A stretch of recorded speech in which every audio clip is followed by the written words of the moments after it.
Hey everyone, welcome to this new moon / weekend Sidereal Astrology report for September 30th through the 2nd of October 2016. I'm Athen, and this channel is about using the real location of the constellations in the sky, known as Sidereal Astrology. If you are new to the channel, be sure to check out the link down below for more information. All right, so a new beginning here on Friday, a new moon conjoining up to Jupiter in Virgo.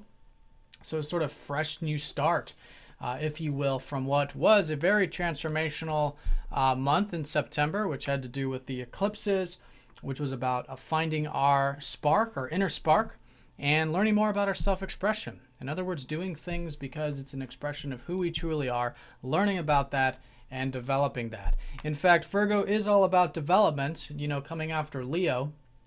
It is about perhaps taking that self-expression, taking perhaps a bit of that inspiration, and turning it into something real and grounded and developing it into something that's long-lasting. So this is the earth quality of Virgo. It is about taking things nice and slow. It is about seeing where things can be improved. And again, it might have to do with the self-expression, but anything in our life that can be improved. So long, of course, that it is something that we do have control over, which, as I have been saying lately, is fundamentally ourselves and our own actions. These are really the only things we do have control over in life. So focusing on that, focusing on our personal development, our self-improvement, our growth. I think it's an excellent time to be doing that. I think with the conjunction up to Jupiter, there's a lot to learn about this. And maybe some opportunities and potentials can require a bit of this working, this organizational development, this finding solutions, this detailed oriented side to ourselves. Now, the other side to it, though, is that Jupiter does have a tendency to expand things. And so it can accentuate to the Virgo quality. So we do want to watch any over or under extremes with Virgo. Sometimes with Virgo, we might get too perfectionistic, wanting to get too detail oriented. If you are feeling that over extreme, then it's always good to bring extra attention to the self, help everything stay nice and balanced with that, and see again how we can take this grounded, slow and steady step towards really just striving for perfection, if you will. Virgo, opposite Pisces, Pisces is the actual perfection. This is God, this is the universe, this is life. Virgo is us in this world, developing and striving towards the best we can be and developing our lives the best that it can be. But of course, that's not perfection, and that's what we're doing, is just doing the best we can do. So I think that's a great way of working with it, seeing where we can perhaps bring in a bit of this self-improvement and growth with an openness for things to be a bit malleable. Pisces helps balance out Virgo, which is about seeing that there is a larger plan at work. We can surrender to life, everything that's outside of our immediate control, and that can free us up and that can balance us out with what is a very Virgo time with all of this. All right, but new beginnings, I think it's great to set new intentions here over the weekend.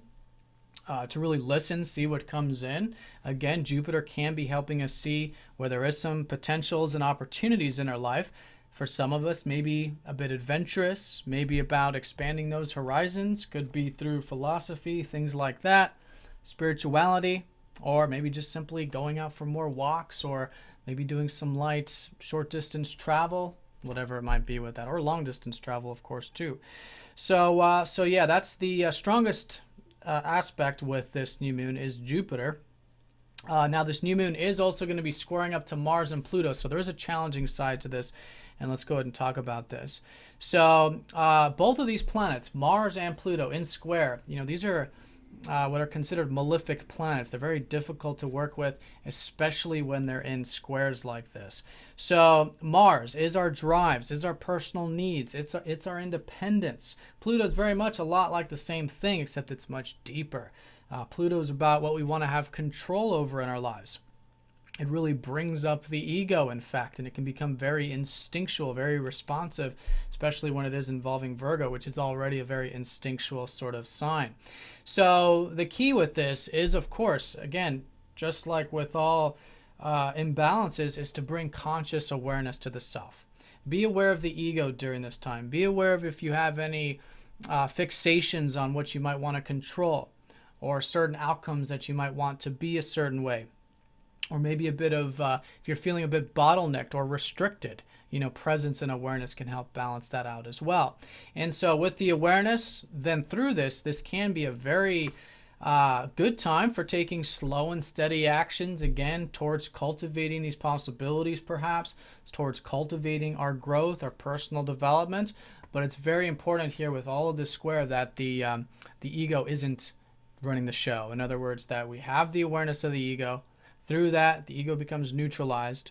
We're acting from a state of presence, and we're not rushing into things. We're not being too, aggressive or assertive, or, wanting things to be controlled, which can be, turn into intensity in our lives. And sometimes, too, it's not just us. Sometimes it's being reflected in the external environment, maybe through someone else or with our life just in general. So in either case, though, it's the same. It's again, personal development. It's about being aware of what we do have control over, which is how we respond to things. And I think that's a great way of working with this new moon, is working on our, becoming more aware of how we do respond to things, perhaps instinctually, perhaps through that, agitation or blocked energy, which can sometimes be the case with these. And give it a bit of space, step back a bit, give it a breath, which is always good with squares from Mars and Pluto, and then make decisions from a place that is centered. All right, so I think we can work on that. I think collectively that's a great way of working with this. We can learn a lot about ourselves in the process. Again, we can get things done in the process, and we can transform. We can actually break some old patterns. This is a great opportunity to break some old patterns with this new moon squaring up to Pluto and really changing our belief systems again. All this is in Sagittarius. There's a part of us that wants to be free, wants to expand. That's the Mars, Pluto in Sagittarius, especially with Jupiter in conjunction. But we want to make sure we're not rushing into anything. And again, we do have that awareness there. All right, and taking it nice and slow. This is an Earth sign. It does take time. All right, so along with that, the sextile up to Saturn is a harmonious thing with this. This is more of an opportunity here. We can often choose or choose not to cultivate the sextiles, but this is about this opportunity to have discipline in our lives and perhaps a bit of patience as well. So there is positive support for that. And this has been Saturn in Scorpio helping us build things in life that truly matter to us. And it's really only the things that are based on truth, that are based on what really matters to us in life, can be built this year and can be built for the roughly the next couple years. And so this is a great time, this whole lunar cycle, to see how we can slowly but surely build these things in our life, build our future, build these possibilities, but with discipline and patience and perhaps a bit of connectivity to the deep truth of life. In other words, to have openness with life, intimacy with life, vulnerability with life, with ourselves, with relationships. And the more we are willing to go deep and the more willing we are to see the truth, I think that's a very supportive aspect to this new moon. All right, so that's the new moon in a nutshell. Definitely new beginnings. It's a fresh new start. I think it's great. There's potentials. We caught a glimpse of those earlier in the week.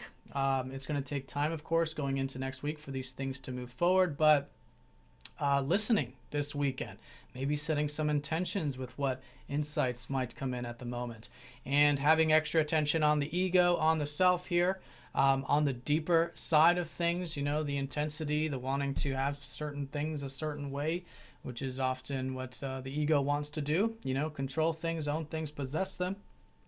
But with that space, again, this can be very constructive, and we can move things forward. We can transform, break old patterns, and with Saturn, take the slow and steady approach.